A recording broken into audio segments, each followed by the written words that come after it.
बिल्कुल सही बात कही वीरू। देखिए अर्निंग सीजन कल टीसीएस के नंबर्स आएंगे, उसके बाद 2-3 दिन का गैप होगा, उसके बाद बड़े नंबर्स आएंगे। मेरा मानना ये है कि तब तक पॉसिबिलिटी रहेगी कि आप एक बार के लिए निफ्टी पर 24,500 24,800 तक का मूव दिखा दें और उसके बाद फिर उस मूव का असली टेस्ट होगा। और आई थिंक 24,800 तक मुझे लग रहा है कि वॉर रिलेटेड जो भी मंदी है वो पूरी खत्म हो जाएगी और उसके बाद फिर आप बाकी फैक्टर्स पर आएंगे। अच्छा, इसमें एक दो चीज़ें और ऐड करना चाहूँगा। अभी ये जो सीज फायर है, इसके अगर आप फाइन प्रिंट्स पढ़ेंगे ना, इसमें एक दो चीज़ें हैं जो मार्केट जिनका संज्ञान लेगा।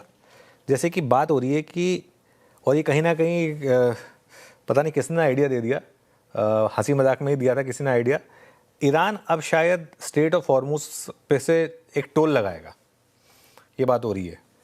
एक यह भी मार्केट में ये भी एक चर्चा है कि कहीं ना कहीं डोनाल्ड ट्रंप और ईरान के बीच में एक डील बैकडोर चैनल पे चल रही थी, जिसमें एक बात ये थी कि अमेरिका को भी उस टोल का कुछ कट मिलेगा। अगर ऐसा है तो ये खबर तो ये खबर अमेरिका के लिए तो बहुत बड़ी पॉजिटिव है, ईरान के लिए बहुत बड़ी पॉजिटिव है, लेकिन हम सब के लिए देखिए, क्रूड भले ही नीचे आ जाए, लेकिन अगर हमें उसकी शिपिंग कॉस्ट बढ़ जाए हमारे लिए, तो बात तो कहीं ना कहीं थोड़ा सा तो डैमेज रह ही जाएगा ना।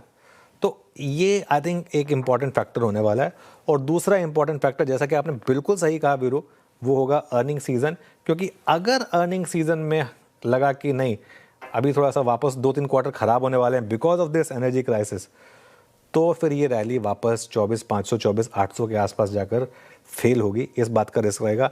मैं अभी ये व्यू बिल्कुल नहीं ले रहा हूँ कि हम एकदम भागकर ऑल टाइम हाई की तरफ चले जाएंगे। आई थिंक वो व्यू अभी लेना भी नहीं चाहिए इस समय मार्केट में। श्रेया, आगे बढ़े जी। तो जैसा कि आपने कहा सर, अभी थोड़ा कदम बढ़ाएंगे धीरे धीरे, तो कैसे स्टॉक्स आपको सही लगते हैं जहां पर अभी फिलहाल खरीदारी करनी चाहिए ऐसे मूव्स के बाद?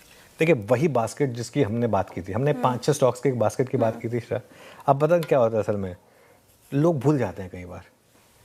इवन जब हमारा मंदी का मूव था, जब पूरे महीने हमने मंदी प्ले की थी, उसमें भी हमने एक बात कही थी, 5 स्टॉक्स की बास्केट की हमने बात की थी कि जिसमें आप हर डिप पर ऐड करें Larsen and Toubro, Shriram finance, state bank of India, तीसरा था आई थिंक 2 और थे जो इसी से जुड़े हुए, मतलब इसी तरीके के स्टॉक्स थे बेसिकली, जो इससे जुड़े हुए थे। ठीक है, इनमें बात हुई थी कि आप इनके अशोक ले लें, चौथा था, हाँ अशोक लेन चौथा था, और आई थिंक हीरो मोटोकॉर्प शायद 5वां था, या टीवीएस था शायद 5वां।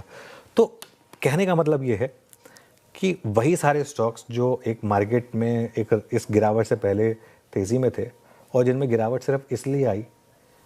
अब देखिए, श्रीराम फाइनेंस का पीट कर क्या बुरा हाल कर दिया। जो 840 पे डील हुई थी वो ऑलमोस्ट 860 तक पहुंच गया था। कोई लॉजिक था?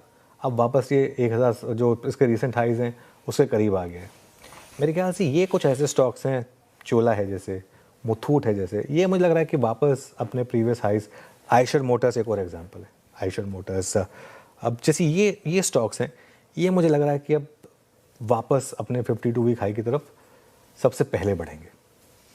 कुछ स्टॉक्स को टाइम लगेगा और उनमें आपको अर्निंग्स की वेट करनी होगी, जैसे कि ट्रेंट हो गया, या जैसे कि आपके आईटी स्टॉक्स हो गए, इनमें अभी भी थोड़ा सा टाइम लगेगा वापस आने में।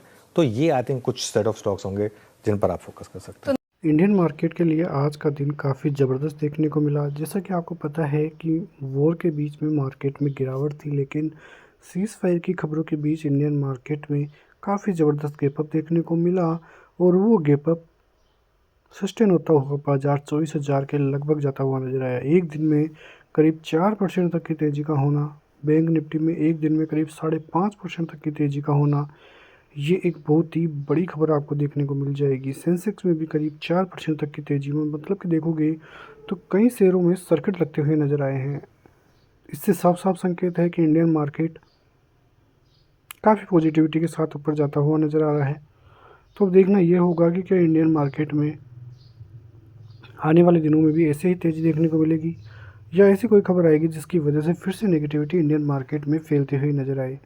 लेकिन एक बात तो साफ़ है कि इंडियन मार्केट ज़बरदस्त तरीके से रिकवरी करता हुआ नज़र आया है। कई स्टॉक्स में 10-10, 12-12, 15-15% तक की तेज़ी भी देखने को मिली है।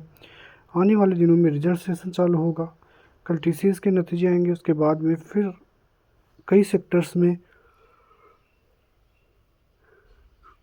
नतीजों की शुरुआत होगी। तो देखना होगा कि आने वाले दिनों में बाजार किस प्रकार से रिएक्ट करता हुआ नजर आता है। फिलहाल निफ्टी 24,000 है, 24,200 के ऊपर जाएगा तो 24,500 जल्द ही आते हुए नजर आ सकते हैं। बैंक निफ्टी की बात करें तो बैंक निफ्टी फिर से 56,000 के लगभग जाता हुआ नजर आया है। 56,500 56,800 कल आपको जल्द ही दिखाई दे सकते हैं। तो सभी चीज़ें इंडियन मार्केट के पक्ष में ही फिलहाल देखने को मिल रही है, लेकिन अभी भी बात यही है, सवाल यही है कि क्या बॉटम बन चुका है, क्या युद्ध खत्म हो चुका है। यदि ऐसा है तो वो इंडियन मार्केट के लिए काफ़ी अहम खबर साबित होगी और आने वाले दिनों में इंडियन मार्केट के साथ बहुत ज़बरदस्त तरीके से चीज़ें देखने को मिलेगी। मिलते हैं नेक्स्ट वीडियो में, तब तक के लिए जय हिंद।